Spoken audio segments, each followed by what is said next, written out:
Hello everybody, in this video I'm going to give you some tips how to complete the self-same trial. And basically in this trial in Baldur's Gate 3 you'll be fighting basically your own. Some recommended splitting your characters because there's some great AoEs, so instead of your party getting lots of damage all together, it's better to split them. That's true. I did it in a slightly different way and we're going to share with you.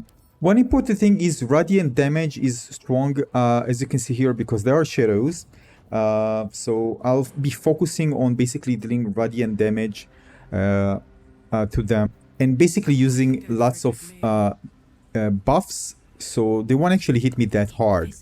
Now, of course, there are many ways you can actually approach it. I approach it from the left, and I wanted to do the first damage to them, so you can surprise them, at least for one enemy. You can start kind of strong. So that is to bring the Paladin, buff him up so we can actually tank and also deal lots of radiant damage to quickly eliminate the enemies and basically buff him up by other party members, and that's how to do it. So let me show you kind of the snippets how it is done. Other thing I did was to see invisibility. Basically, again, it's very simple. Bring my Paladin, tank and deal damage and eliminate all of them with the Paladin as fast as possible. Now, in terms of positioning, it's going to be one on the left, going to be in the middle two, and one on the right. And basically, again, it's up to you. You can decide to go with the middle or just spawn there. But again, if I recommend, because they're very aggressive, to split your teammates a bit so they won't get all damage. But the idea is to finish it so fast that it won't be really a big deal even if you get damage. But you can see, again, I'm going to deal radiant damage. I use two. I use Karlach, and also it also can deal damage, radiant damage. Basically, again, which one they deal damage, radiant damage, especially if you're a tanky character, just send them forward because they're going to eliminate them so fast, just one or two hits. So for example, here I'm going with Karlach, and he's out. Then I'm sending my Paladin, and basically I'm going to either the Paladin going to buff himself on turns that they don't have attack, which I'm doing here, so they miss. Alright, and I also do it with the other character, just buff him up because he's going to tank, get all the damage, and also eliminate them as well. So you can see I get a miss, another miss, and of course you can heal him up and stuff, but basically he's going to stand there and get everything. Now the cool thing about Paladin that he has a spell that allows you to actually make a character attack only you, so you can actually tank, force them to actually attack you, or one character to attack you, which is great, because again, that's what I want to do. But again, the thing is that it's going to be different, because again, each one is a different party. But that being said, again, because they are more subject to higher damage, radiant damage, it's better to focus on that. And I believe that because there are shadows, that's why they are, this thing actually deals more damage to them. So they're like you, but basically slightly different.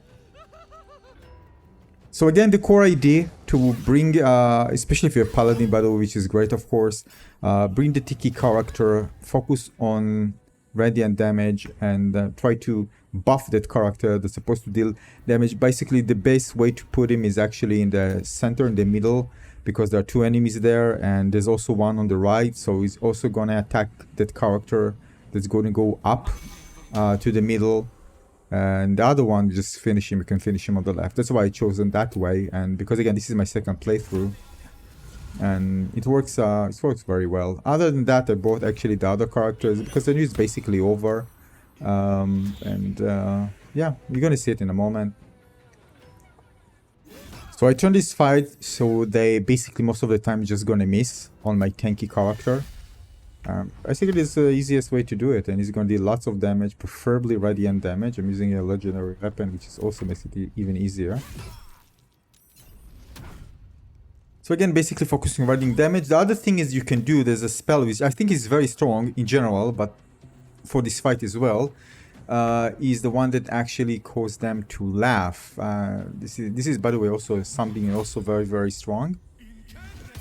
I'm going to show you also the laughter. Look at the damage, crazy damage. So I'm going to show you also the spell that makes this fight even easier. And this is Tasha's hideous laughter. We just look at this. It just works so well here. and then I can really take my time. Of course, they want to wake up at some point, but just like give you, you know, at least extra turn to just eliminate them. Pretty easy.